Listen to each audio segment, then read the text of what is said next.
Trainee teacher जो अपने mentor की बात को इग्नोर नहीं करते और उन्होंने आपको जो फीडबैक दिया और उसका आपने फॉलो किया, लाइक उसको फॉलो करते हुए आपने एडजस्टमेंट की, अडेप्ट किया, तो ऑब्वियसली आपके लिए चीज़ें आसान हो जाएंगी। लेकिन एक बंदा जिसको आपका मेंटोर चूज किया गया है, जो आपको गाइड कर रहा है, उसके सामने आप ट्रेनी टीचर हैं, लेकिन अगर आप उसको इग्नोर करते हैं, उसकी बात को फॉलो नहीं करते या उसके प्लान को फॉलो नहीं करते, तो आपके ऑब्जर्वेशन में ये फिर लिख दिया जाएगा कि आप रिस्पॉन्ड नहीं कर रहे फीडबैक को।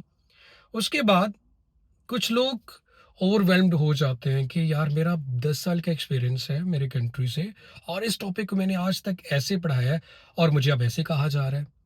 देखें, आपका एक्सपीरियंस है, यहाँ पे आपके पास अगर ये अडेप्टेबिलिटी नहीं होगी, आप अडेप्टिव नहीं होंगे कि कोई भी चीज़ जो आपने सीखी है उसका वे ऑफ टीचिंग हमारे यहाँ डिफरेंट था, यहाँ के टीचिंग स्टैंडर्ड के मुताबिक डिफरेंट है।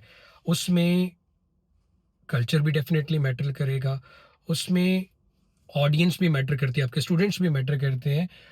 तो आपने इस लिहाज से थोड़ा-सा अपने आप के ऊपर ये समझाना है कि हाँ, मेरा एक्सपीरियंस है लेकिन मैं ट्रेनी टीचर हूँ और मुझे कोई भी चीज़ अनलर्न करनी पड़ सकती है और रीलर्न भी करनी पड़ सकती है। तो मोस्ट इम्पोर्टेंट चीज़ है कि हर लेसन आप परफेक्ट नहीं कर सकते, लेकिन कोशिश कर सकते हैं। अगर आप कहेंगे कि हर लेसन 100% परफेक्ट जाए और आपको फीडबैक हर लेसन का 100% परफेक्ट मिले, ऐसा पॉसिबल नहीं है। कुछ डेज़ बड़े टफ भी आते हैं, मुश्किल भी आते हैं। अगेन मैं जितने लोग मेरे जानने वाले हैं उनको बताता हूँ कि मैं शायद अपनी इस ट्रेनिंग के दौरान अपने बंद कमरे में 2 से 4 दफ़ा रो पड़ा था कि यार मेरी बस हो गई है कि मैंने इसके ऊपर इतना टाइम इन्वेस्ट किया, इतना अच्छा पढ़ाया, स्टिल ये फीडबैक है। तो सम टाइम आपका जो ट्रेनर होता है या आपको ट्रेन करने वाला बंदा, जो आपका वेल विशर होता है, वो आपको एक प्रोसेस के थ्रू ज़रूर गुज़ारता है। उसके बाद आपके लिए इम्पोर्टेंट ये भी होता है कि आपने यूनिवर्सिटी को भी बैलेंस्ड वे में लेके चलना होता है। मोस्टली यूनिवर्सिटीज़ आपसे एक्सपेक्ट करती हैं 2 असाइनमेंट्स जिनको आपने पास करना होता है। इंटरनेशनल स्टूडेंट अगर पीजीसी के कोर्स में एनरोल्ड हुआ है, अगर वो असाइनमेंट फेल कर देगा तो हो सकता है कि स्कूल में पढ़ाने की वजह से आपको क्यूटीएस तो मिल जाए, लेकिन अगर आपको पीजीसी की डिग्री नहीं मिलती तो आप अपना वीज़ा कभी भी स्विच नहीं कर पाएंगे, अगर आपको जॉब मिल भी जाए तो। इसलिए आप जिस डिग्री में एनरोल्ड हैं उसको पास करना भी ज़रूरी है। तो ये दोनों चीज़ें बैलेंस करनी है, स्कूल प्लस यूनिवर्सिटी। उसके बाद डेफिनेटली आपके फैमिली होगी, उस फैमिली को भी टाइम देना है और ये बहुत इंपॉर्टेंट है। डेली किसी से बात करें, अपने दोस्त से, अपने बहन से, अपने भाई से, अपने पार्टनर से, जहाँ पे आप रिलैक्स फील कर सकें, आप बोल सकें कि आप क्या कहना चाह रहे हैं। उसके बाद मैंने अपना एक्सपीरियंस तो डेफिनेटली इसके अंदर मेंशन किया है और जो मुझे लगता है, आप काम रहें, रिस्पेक्टफुली अपने मेंटोर के फीडबैक को सुने और उसके मुताबिक काम करें, उनसे पूछ लें जो चीज़ समझ में नहीं आती।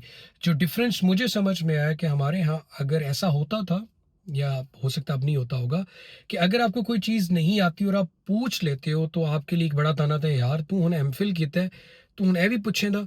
यहाँ पे ऐसा नहीं है। अगर आप लेसन पढ़ाने से पहले उसकी तैयारी करते हो, किसी सीनियर से पूछ लेते हो तो आपको अप्रिशिएट किया जाएगा।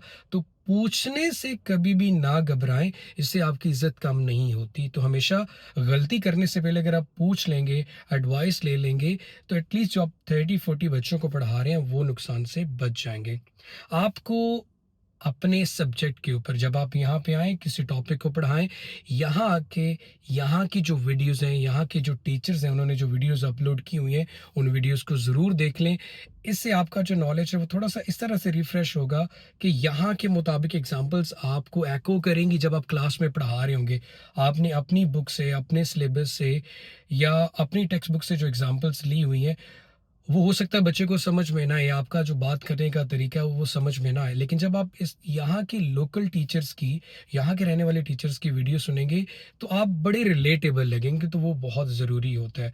अगेन, अगर ये सारी चीज़ें मुझे आने से पहले पता होती तो शायद मेरे लिए चीज़ें और भी आसान होती। और आपको ड्यूरिंग द कोर्स कोई पॉइंट समझ में ना आए तो आप कमेंट कर सकते हैं और स्टिल अगर मैंने कोई पॉइंट ओवर एक्सप्लेन कर दिया हो या अच्छे से एक्सप्लेन ना किया हो, क्योंकि वीडियो की ड्यूरेशन बहुत कम होती है और ये बातें बहुत ओपन एंडेड हैं, तो इसमें बहुत टाइम लग सकता है। और वो लोग जो अभी सोच रहे हैं कि अक्टूबर में एप्लीकेशन सबमिट करेंगे, तो भाई अपनी एप्लीकेशन स्टार्ट कर लें, अपना बहुत सारा सा ख्याल रखें।